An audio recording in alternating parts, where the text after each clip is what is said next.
Selamat datang di Cupu Channel Jendela Dunia.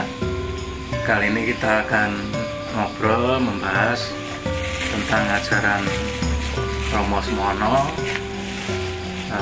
dalam hal ini tentang Asmo. Monggo.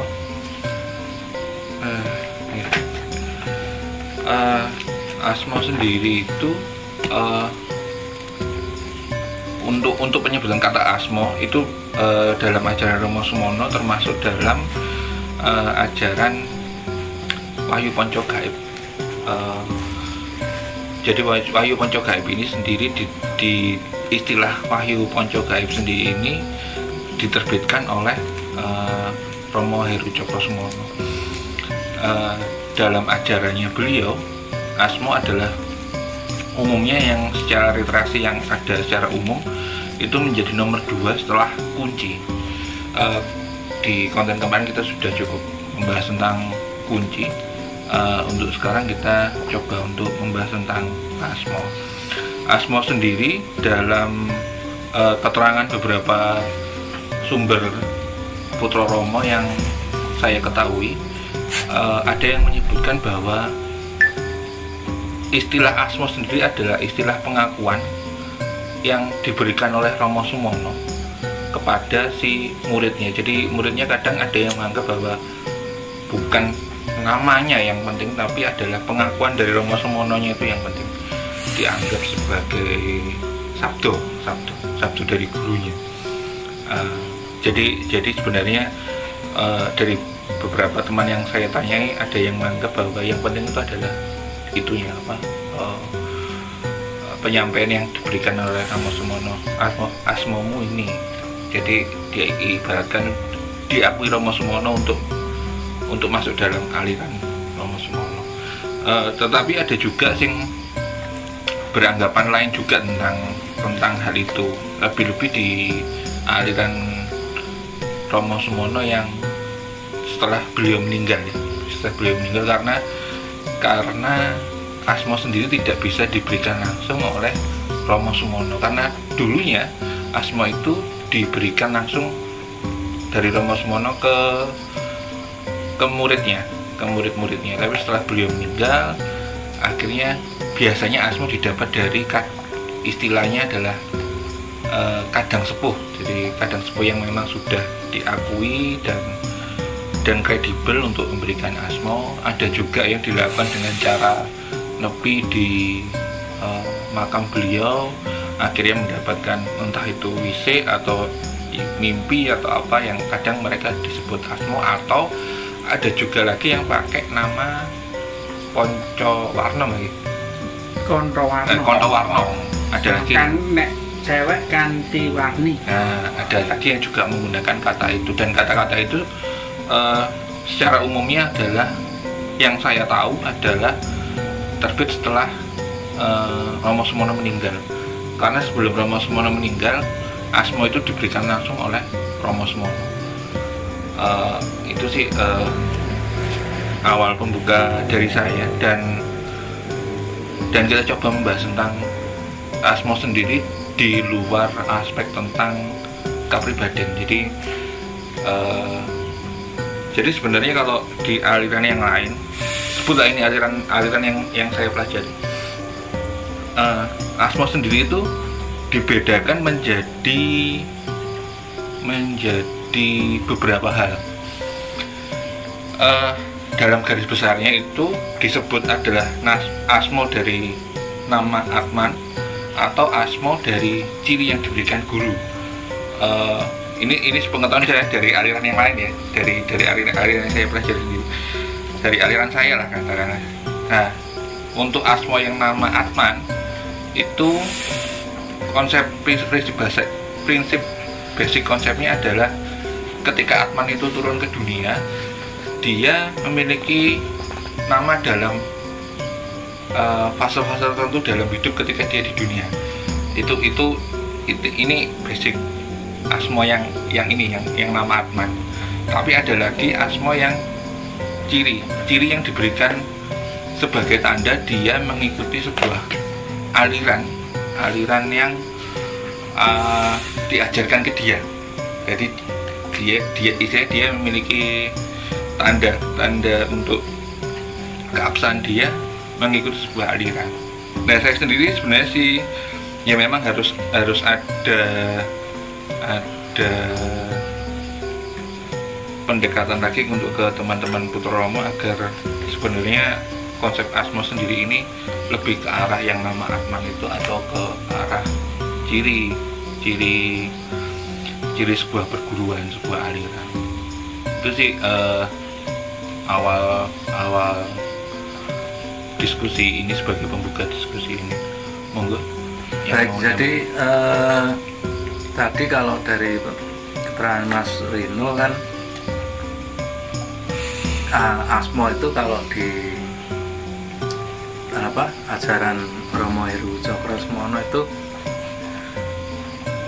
merupakan ini ya, semacam ketika diberikan Asmo itu semacam dilantik sudah sah menjadi Putra Romo, jadi semacam sebetulnya kayak ijazah, cuman kalau ijazah itu kan konotasinya sudah lulus. Nah, tapi ini kan baru mulai kan.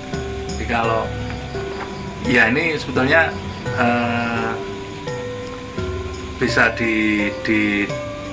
dilihat sebagai sudah dilantik, kemudian bisa juga menjadi sebuah penanda bahwa mungkin karena saya juga bukan Putra Romo dan masih awam tentang ajarannya, mungkin dengan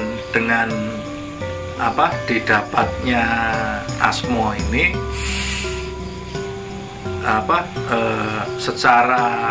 secara spiritual atau secara yang tidak kasat mata mungkin ada satu penanda ya, ada ciri di situ bahwa oh ini kalau hanya orang-orang yang bisa melihat oh ini Putra Romo, itu mungkin saja bisa seperti itu, cuman saya sih kurang paham. Jadi biasanya kan seperti itu, ketika dilantik nanti orang sesama keluarganya, katakan sama Putra Romo akan bisa melihat oh ini masih satu guru dengan saya. Itu biasanya kalau di paguyuban atau di satu perguruan aliran itu seperti itu mungkin. Tapi ya kita nanti akan perdalam lagi kalau sudah bertemu dengan narasumber. Kalau Kang Tono mungkin ada ini. Nah, kalau Asmo sendiri kan kalau dari segi istilah itu sebenarnya kan bahasa Arab nama, tapi kan ini kan nama mengacu kepada nama Tuhan gitu. Nah, kalau yang seperti Mas Rino tadi bilang ini sebenarnya nama Atman atau ciri itu. Kalau yang misalnya kalau yang di Putra Romo itu saya lebih menyebutnya sebagai ciri gitu. Masalahnya kan kalau dilihat ada Joko 1, 2, 3 sampai ratusan atau ribuan gitu kan, itu sebenarnya ciri atau apa ya, kayak inisiasi gitu nih, kata Mas Agung itu tadi. Atau kalau mungkin kalau tarekatan ijazahan, cuma kan ijazahan di sini yang dimaksudkan sebagai awal pembuka gitu, atau penyelarasan atau atumen gitulah, banyaklah istilahnya itu. Jadi mungkin si Romo ini jadi kayak mungkin ya dengan mata batinnya itu melihat ada ciri tertentu. Iya, kalau dalam pemahaman saya mungkin saya juga ada seperti itu. Terus kok timbangannya nanti keliru-keliru dijenengi siapa, dinamai siapa. Cuma kan kalau di Romo Semono sendiri itu kan kalau saya baca referensi itu pada tahap-tahap awal itu namanya pakai urutan Joko 1, 2, 3, 4, 5, 6 dan seterusnya. Terus ketika di pertengahan itu dia udah lebih spesifik, misalnya Gunawan Bisono atau siapa itu, jadi udah ada 2 kata gitu. Nah ketika yang tahap akhir gitu kan, konon katanya menjelang si siapa Romo ini menjelang kasih dan jati atau menjelang meninggal gitu, itu kasih namanya itu pakai konto, contohnya konto warno, konto rupo, sama kanti warni, kanti rupi gitu. Jadi kayak apa, mungkin istilahnya apa ya, wis terontong-terontong wis ketok gitu loh, sudah terlihat gitu apa yang dicari gitu. Ya cuma ya ini sekedar pemahaman saya gitu loh. Cuma balik lagi kalau kita melihatnya itu dari sisi luar, dari penganut Romo Asmono gitu kan, Asmo itu apa gitu kan. Kalau yang ajaran kejawen itu banyak yang istilahnya berpatokan pada nama Atman gitu kan. Misalnya namanya bagus-bagus gitu, mungkin Bantolo apa gitu, mungkin nama-nama kuno gitu. Terus Sunyoto apa Sunyata gitu. Iya, dulu di Kaskus banyak itu. Reiki juga kan ada itu. Ya mungkin untuk bisa juga Asmo itu kayak memposisikan roh kita atau jiwa kita di alam gaib itu seperti apa gitu kan. Ya hampir sama lah dengan Atman gitu. Iya, kalau menurut saya kalau di apa, digambarkan secara fisik itu sebetulnya dikasih seragam gitu. Nah, seragamnya ciri khas itu kan ya, pada akhirnya kan supaya pakai asmo, pakai seragam itu orang tahu oh ini apa, penganut atau putra Romo kan gitu. Cuma memang tujuannya itu kan memang sebenarnya Romo Heru Cokro itu memang ngasih asmo beda-beda itu supaya dia menjadi diri sendiri gitu. Yeah. Nah, terus seragam semua enggak, biar ada ciri khas masing-masing gitu lah. Iya, makanya kan itu diberikan waktu permulaan kan. Jadi kan ya oke, seragam sih. Nah, nanti kan ada perkembangan nih putranya. Nah, nanti baru di situ mungkin akan ada ciri-ciri khusus, oh ini di level ini di level ini gitu. Kan jadi sang guru tinggal mengawasi gitu kan. Kalau Mbak Sulis gimana Mbak? Ini masalah asmo ini memang banyak interpretasi dari kita karena kita memang posisinya di luar. Kita besok mungkin akan pendalaman dan menanyakan langsung pada narasumber yang lebih kompeten tentang asmo ini, dan memang segala ajarannya kita akan berdalam lagi. Tapi menurut saya memang di aliran-aliran lain sebenarnya ada suatu asmo, ya bukan berarti asmo itu hanya berbentuk kata, tetapi juga ada suatu ciri-ciri yang melekat pada suatu perguruan. Kalau perguruan, contohnya ya, sebagai contoh perguruan bela diri itu, kalau seragamnya jelas beda. Oh, seragam itu seperti apa, pakai itu aliran A, kemudian ada yang pakai sorbanan itu pakai aliran B itu. Nah, kemudian di spiritual sendiri, spiritual kejawen itu biasanya ada nama-nama yang diberikan oleh gurunya kepada murid-muridnya, itu sebagai penanda bahwa dia itu anggota dari keluarganya, dan biasanya membawa nama atau korelasi dari gurunya. Jadi gurunya ini memang mempunyai hubungan lintas batas dan waktu. Contohnya dalam aliran saya itu si Mbah Canggah dulu ada hubungan dengan Gunung Lawu. Zaman dahulu kala ceritanya itu Gunung Lawu ada, biasanya ada tumbal atau apa ya, pernah mati berapa orang, berapa ratusan itu. Kemudian oleh Mbah Canggah dulu dinego supaya tidak ada korban dari anak-anak muridnya, maka yang ke Gunung Lawu harus ada tanda khusus yang diberikan dari gurunya. Lah, ini mungkin yang menurut investasi saya salah satu tanda ini yang menurut diterapkan pada Putra Romo yang oleh Romo sendiri itu diberikan pada murid-muridnya, supaya dimanapun dia berada itu merupakan suatu keluarga. Jadi kalau ketemu dengan identitas lain atau bagaimanapun, apa itu hanya bayangan saya ya, kalau ketemu itu, oh ini aliran dari sana sudah dicek gitu. Itu artinya tandanya itu kan selain asmo yang berwujud nama itu, kemungkinan juga secara tidak kasat mata itu sudah ada ciri ya, termasuk bisa juga ajaran. Kalau di tempat saya itu ajaran yang pertama itu biasanya kan kalau dipakai kalau dipakai itu pada saat mau dibutuhkan tenaga yang lebih, contohnya naik gunung itu kan kalau kurang kan lelah, maka untuk naik gunung itu kan diterapkan. Nah itu pas dipakai itu kan suatu ciri, oh ciri dia pakai itu baru otomatis itu anak EKI gitu. Istilahnya keren itu tune up. Ya, tune upnya begitu. Itu suatu ciri. Mungkin ini menurut interpretasi saya begitu.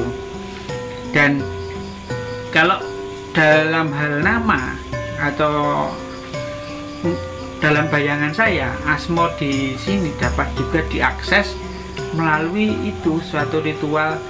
Kalau di tempat banyak yang disebutnya idik-idik itu, atau maaf ya, kalau mungkin di kepribadian itu nanti bisa diakses juga melalui patra mijil, yang artinya mijil itu nanti ada beksaniro pribadi. Nah itu juga bisa nyuwun asmo pribadi, mungkin bisa juga begitu. Itu bayangan saya, tapi entah itu bisa begitu atau tidak, tapi menurut saya bisa. Iya. Jadi nambahi keterangan Mbah Sulis, kalau di aliran saya sendiri itu memang ada asmo yang ciri tanda sebuah ajaran, dan asmo yang nama atman masa lalu. Bedanya apa? Bedanya ini kalau kalau di aliran saya ya tentang asmo. Kalau yang nama ajaran ini kita menyebut, istilahnya kalau di gampangannya, kalau kita ngomong aliran terbesar di Indonesia, anggap aja agamanya Islam ya, kita menyebutnya sanad. Jadi ketika kita menyebut asmo untuk sanad sebuah perguruan, itu biasanya adalah untuk mengakses tune up tadi. Jadi kalau di zaman kuno itu yang terkenal itu ada nama tambahan Joyo, Guno. Jadi siapa Guno, siapa Joyo. Nah itu kadang-kadang adalah tanda ciri untuk masuk di perguruan-perguruan tertentu yang akhirnya disematkan nama itu karena diberikan ciri khusus dari gurunya. Ada lagi yang nama Atman. Nama Atman ini sebenarnya adalah cerita singkatnya adalah dulu ketika, mungkin konsepnya agak berbeda sama ajaran agama-agama yang ada ya. Cuman ini yang diberikan guru saya dulu gini. Nama Atman itu adalah, jadi ketika Tuhan menurunkan manusia ke dunia itu kan dia memiliki sebuah tugas. Ya, ketika dia hidup waktu itu dia memiliki nama itu, dia tugasnya ini. Terus dia hidup lagi ke zaman yang lain, dia punya nama ini. Di zaman yang lain dia punya nama ini. Ya walaupun sebenarnya itu adalah nama-nama sebutan ketika dia turun ke dunia, tapi sebenarnya ketika kita bisa mengakses nama kita di masa lalu, itu adalah mengakses fungsi kita di masa lalu. Itu yang nama Atman. Dan itu memang semuanya sih bisa digunakan. Entah itu yang diberikan oleh guru atau yang nama Atman kita pribadi. Cuman untuk mengakses nama Atman pribadi ya kita memang harus mencari kita dulunya siapa. Itu nanti pembahasannya mungkin di lain waktu di lain waktu bisa dikupas lebih lanjut sih. Cuman kita kan yang mengupas yang untuk yang sesi ini adalah untuk yang di perguruan. Jadi kalau yang di perguruan ya biasanya adalah untuk tanda bahwa ini sudah mengikuti ajaran ini dan ini berhak untuk mengakses sesuatu yang diketahui oleh sang guru ini tadi gitu. Ya kalau menurut saya tidak jauh dari Mas Rino tadi ya. Contohnya begini, dalam suatu kerajaan di Jogja sendiri aja, kalau mendaftar jadi abdi dalam itu pasti dikasih kekancingan nama, asma kekancingan. Nah berarti menurut pandangan orang awam saja itu orang kalau dulu istilahnya meguru atau ngenger itu pasti diaku sebagai keluarga, dan kamu saya beri nama si A, kamu saya beri nama si B, tergantung itu siapa. Banyak ya, saya kira kalau nama sebagai sebutan ya terdengar gitu kan, itu di dalam budaya kita di Jawa itu kan ada juga kan namanya asma sepuh. Jadi ketika orang sudah menikah kemudian dia meninggal, dia nama kecilnya itu bisa berbeda diberi nama baru yang namanya nama tua ya, asma sepuh itu kalau sebagai sebutan nama. Tapi kalau untuk ciri tadi, kalau misalnya perbandingannya, kalau misalnya di pencak silat itu kan itu memang tidak saya sih belum pernah dengar ya tentang itu nama gitu kan, enggak. Cuman kalau itu mencirikan.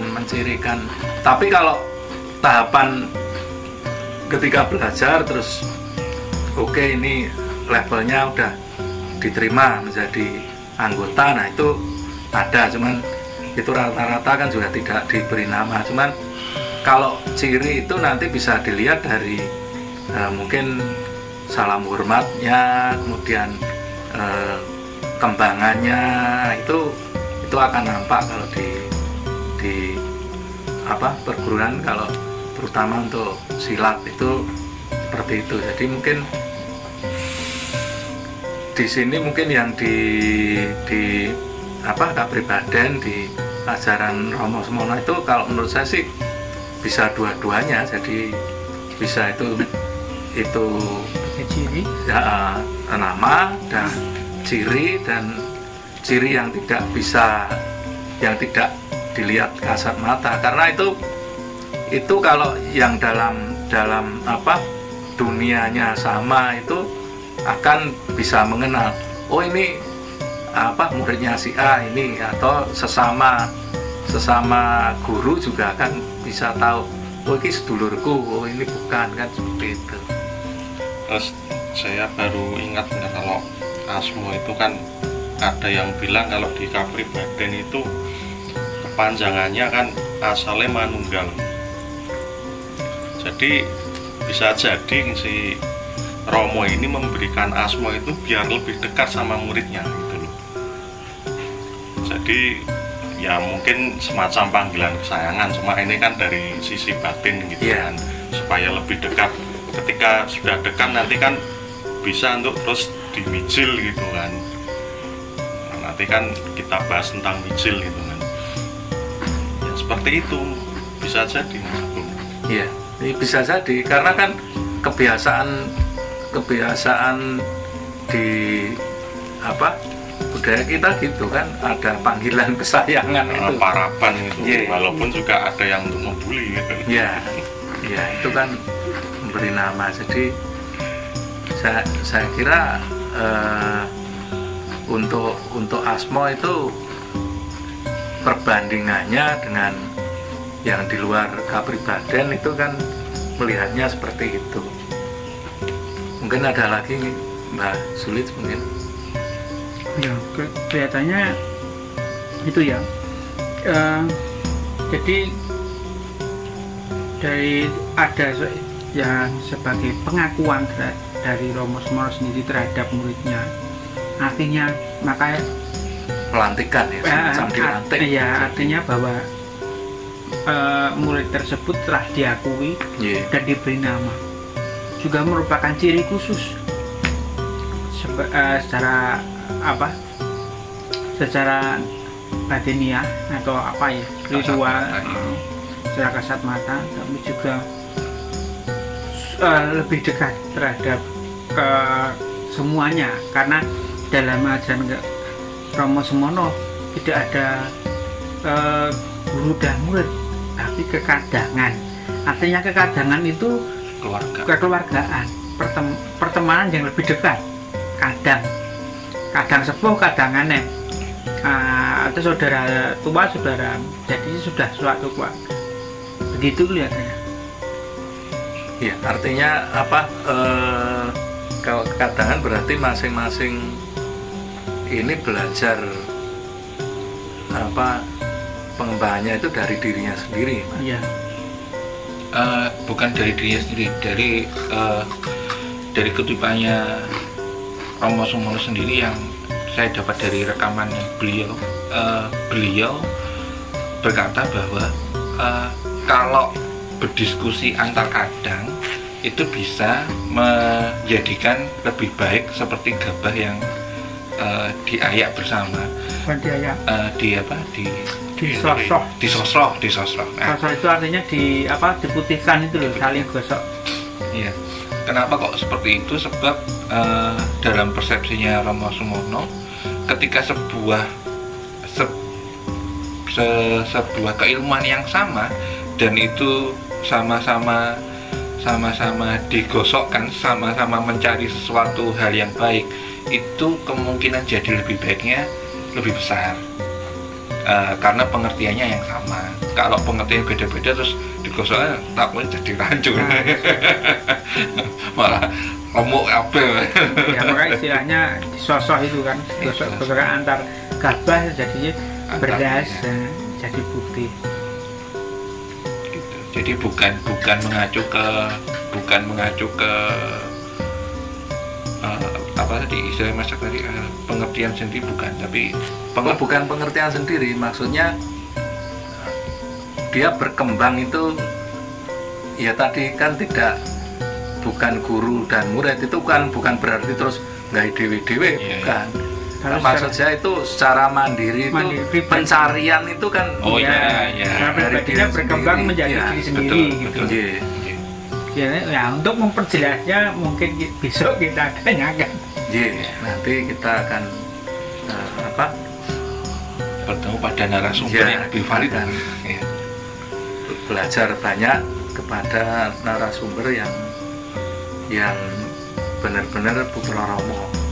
Itu saya kira demikian obrolan kita. Kita akan lanjutkan dengan obrolan menarik yang lain, mungkin masih seputar Romo Smono atau mungkin juga ajaran-ajaran dari penghayat dan kelompok spiritual yang lainnya. Sampai jumpa